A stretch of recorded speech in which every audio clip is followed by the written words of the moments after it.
Have you ever wondered why the Crusades, a series of religious wars, were fought in the first place? Let's journey back to a time spanning the 11th to the 15th century, when Europe was gripped by fervour and faith, and wars were fought in the name of religion. This period, known as the Crusades, was marked by a collective resolve to reclaim Jerusalem and the Holy Land from Muslim control. The call to arms was not just a matter of kings and knights, but it was a directive issued by the highest authority in the Catholic Church, the Pope himself. The Crusades were more than just wars. They were a testament to the power of belief and the lengths people would go to protect their faith. These events, complex and intertwined, have shaped the course of history in ways that still resonate today. To understand the Crusades, we need to delve into the timeline of events, starting from the very first Crusade. The First Crusade, a pivotal event in history, commenced in 1096. A time when religious fervour and the promise of salvation ignited a flame that would resonate through centuries. Central to the Crusades' inception was Pope Urban II. In a world where the Church held significant sway, the Pope's call to arms was a powerful motivator. He implored the faithful to embark on a holy mission, to liberate the sacred city of Jerusalem from the control of the Seljuk Turks. The Pope promised all who took up this cause, whether knight or serf, an absolution of sins and a guaranteed place in heaven. This promise, coupled with the allure of adventure and potential earthly rewards, led countless individuals to answer the call. The gathering of armies was a spectacle to behold. Nobles, knights and peasants from across Europe set aside their differences, united under the symbol of the cross. They embarked on an arduous journey, fraught with challenges. The route to Jerusalem was laden with obstacles, treacherous terrains, hostile locals, and a lack of adequate provisions. Yet, these crusaders pressed on, driven by their unwavering faith and the promise of salvation. However, their journey was not just one of hardship. It also sparked a cultural exchange as they encountered different societies and traditions along the way.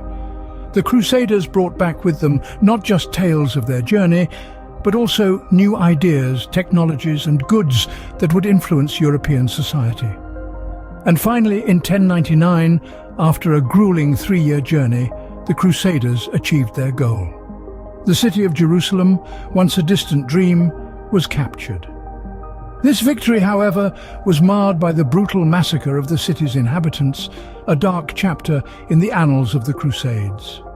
The First Crusade marked the beginning of an era of religious warfare, setting the stage for the subsequent Crusades. It was a time of fervour and faith, of valour and violence, of conquest and conversion. The echoes of this period in history continue to reverberate even today.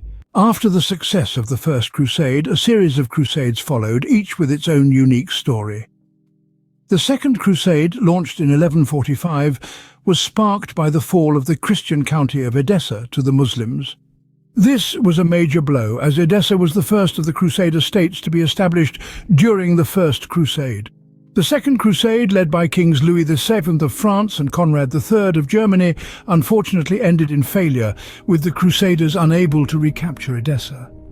This defeat highlighted the challenges faced by the Christian forces in maintaining their hold on the Holy Land. Then came the Third Crusade, from 1189 to 1192. This was a response to the capture of Jerusalem by the formidable Muslim leader Saladin. The Third Crusade is perhaps most notable for its leading figures. Among them was England's King Richard I, better known as Richard the Lionheart, famed for his courage and military prowess. Despite several victories, the Crusaders were unable to retake Jerusalem. Yet they did secure a treaty with Saladin, allowing Christian pilgrims access to the city's holy sites. Subsequent crusades saw a shift in focus. The Fourth Crusade, for instance, began in 1202 with the aim of recapturing Jerusalem, but ended up sacking the Christian city of Constantinople. This marked a turning point in the history of the Crusades, revealing deep divisions among the Christian forces. The Fifth and Sixth Crusades, led by the Holy Roman Emperor Frederick II and King Louis IX of France respectively, were efforts to regain lost territories.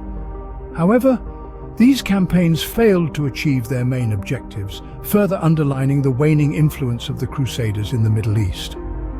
The 7th to the 9th Crusades, spanning the mid-13th to late 13th century, were largely unsuccessful attempts to regain territories in the Holy Land. By this time, the Crusades had become deeply entangled with the politics of Europe, and their original religious fervour had largely faded.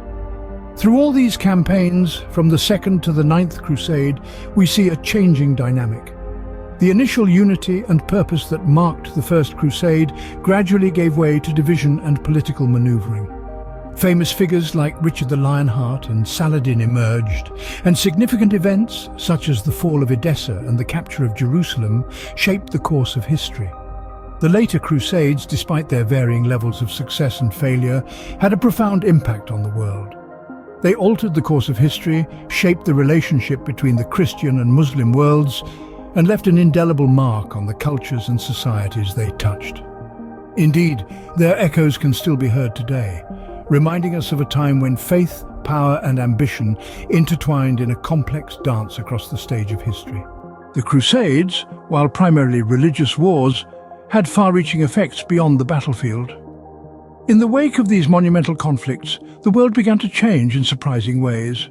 Culturally, the Crusades ignited a thirst for knowledge and exploration. The Crusaders encountered advanced civilizations in the Middle East, and this exposure to new cultures led to a surge in intellectual curiosity. In the heart of Europe, universities began to spring up, and the seeds of the Renaissance were sown. The Crusaders brought back with them texts and ideas from the East, reinvigorating European science, medicine and philosophy.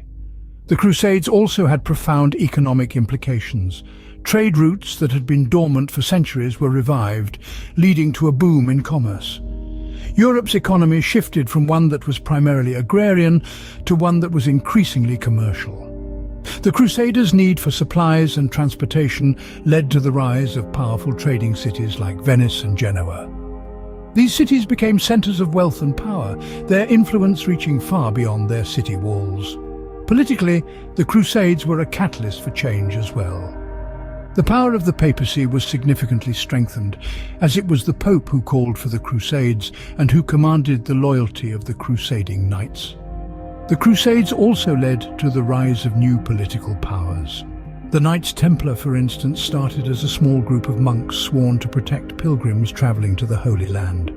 They grew into a formidable military and financial organization, their influence felt across the continents. But it wasn't just the victors who were shaped by these wars. The Muslim world too was transformed. The Crusades led to the rise of powerful leaders like Saladin, who managed to unite the previously divided Muslim territories. The Crusades thus marked a significant turning point in history, shaping the world as we know it today. The Crusades were more than just a series of religious wars. They were a major historical event that shaped the course of human history. Indeed, the Crusades were a spectacle of faith, politics and human ambition that spanned over 2 centuries. They were born out of a religious fervour and the desire of the Christian world to reclaim the Holy Land, a region held sacred by 3 of the world's major religions. The First Crusade stands as a testament to this fervour. A response to Pope Urban II's call to arms, it saw a wave of knights and peasants alike journeying to the Holy Land. Despite the obstacles, they achieved their goal, establishing Christian rule in Jerusalem and laying the groundwork for the Crusader states. But the story didn't end there. The following Crusades were a series of highs and lows, victories and losses, as the Christian and Muslim worlds clashed in a struggle for control.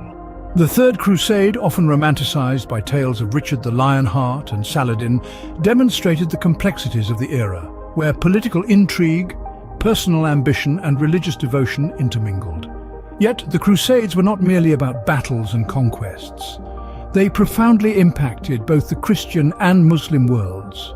There were cultural exchanges, advancements in technology and warfare, and shifts in political power. The Crusades also left a lasting imprint on the relationship between Christianity and Islam, a legacy that continues to be felt today. In the grand tapestry of history, the Crusades represent a tumultuous and transformative period. They were a time of great change, of clashing civilizations and ideologies, of faith and fanaticism. They were a time when individuals, driven by a multitude of motives, made decisions that would reverberate through the ages. The Crusades, a complex and significant era, continue to fascinate and provoke thought, even in the modern world. Their nuances remind us of the complexity of history, and their legacy continues to shape our understanding of the past and our perspective of the present.